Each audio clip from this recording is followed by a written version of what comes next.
Hey guys, so I just wanted to talk about something that's come up for me in really the last couple of it's come up for me the last couple of days, couple of months, weeks. It cycles, everything does, but it's just come up just now, and it's for me. It's about it's the way I make myself wrong for not doing things,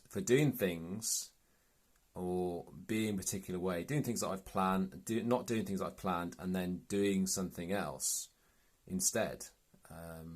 It can actually come up in a number of different ways, this making myself wrong, but usually it comes up when I've decided to do something and then I've gone off and done something else. Like, for example, I go off and watch a video instead of keeping to my strict schedule, because I do have a habit of keeping these strict schedules for myself. So if I don't do that, if I don't get everything right, if I don't do it to the line, then that's not good enough as far as a part of myself is concerned. A part of that part of myself is concerned.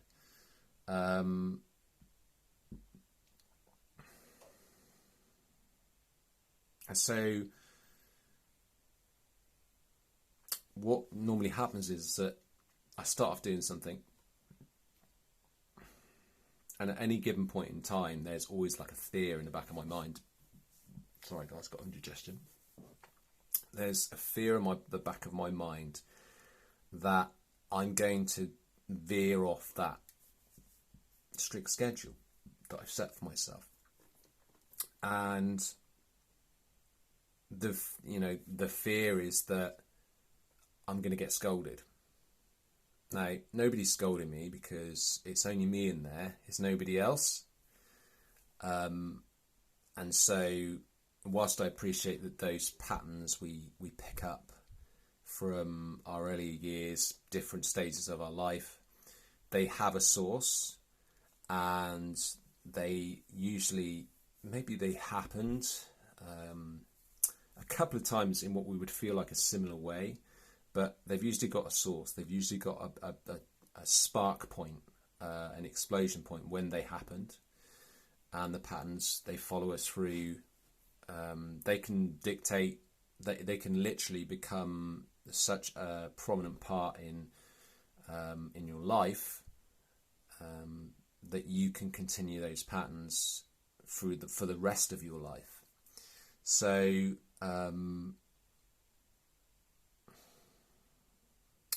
that is what's happening here. It's just a pattern that I've carried for a very long time.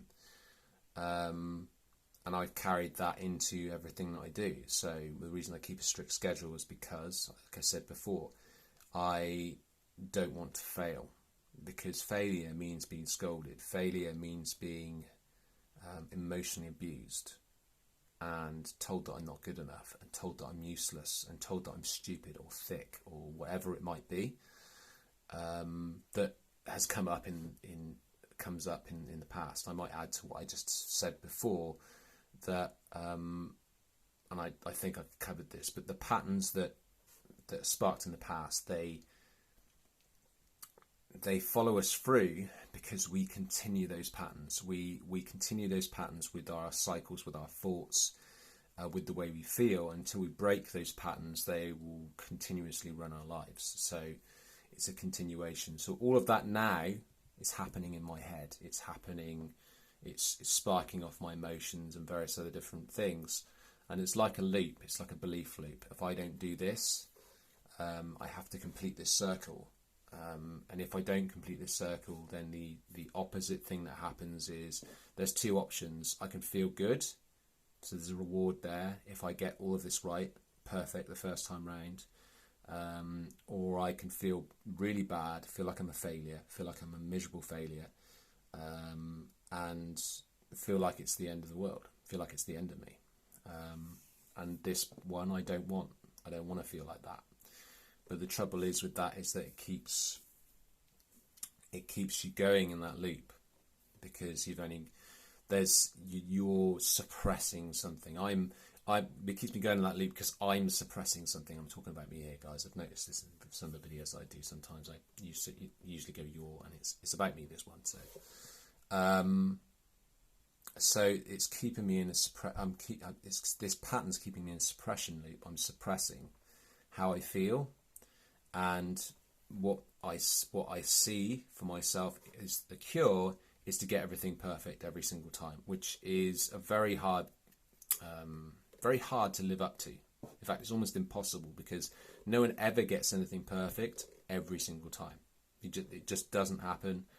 It's just not. It's not feasible. You can't do this, and there's no reason why you should even try, because we live in a world where we're born of imperfections, but those imperfections aren't a bad thing. So it's more about the way you see those things that happen, and how because anybody that's learning to play an instrument, for example, they're not going to hit the chord first time absolutely right. There's going to be something in there that they can always work on. But so that,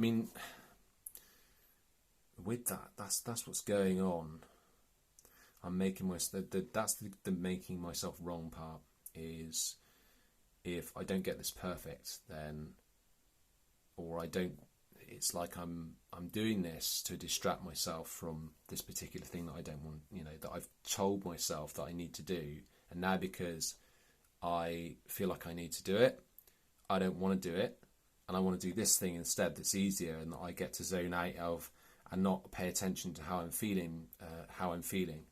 But ultimately that doesn't work, because what happens is that I do the thing that I want to zone out in, and then as soon as I come out of the zone outness, there is the pattern, there is the voice inside my head going, well, you didn't do this today, and why didn't you do this? And then I start having a go at myself, because I didn't do something that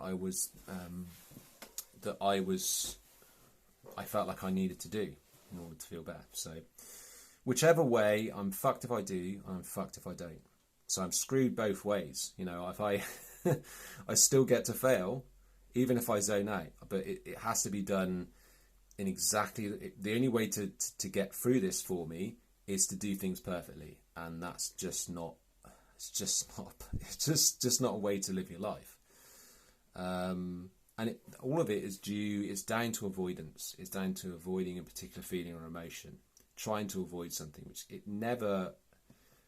I wouldn't say both sides. I don't know. I think that some of those, it is about avoidance in both cases, because I'm trying to avoid something. I'm trying to avoid feeling a specific way.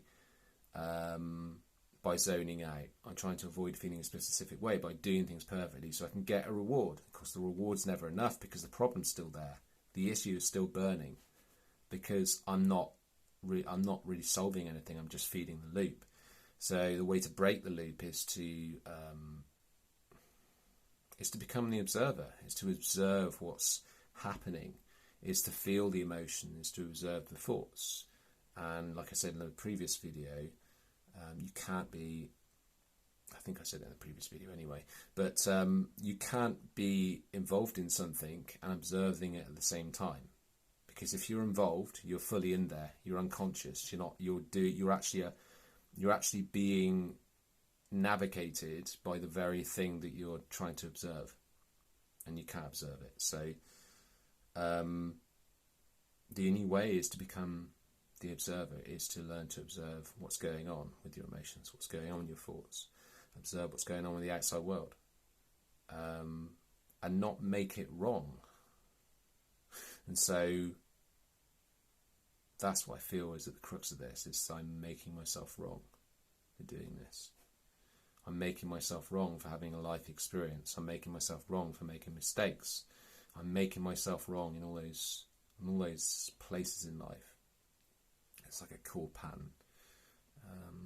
Anyways, that's it, guys. That's all I got, and I'll speak to you very soon.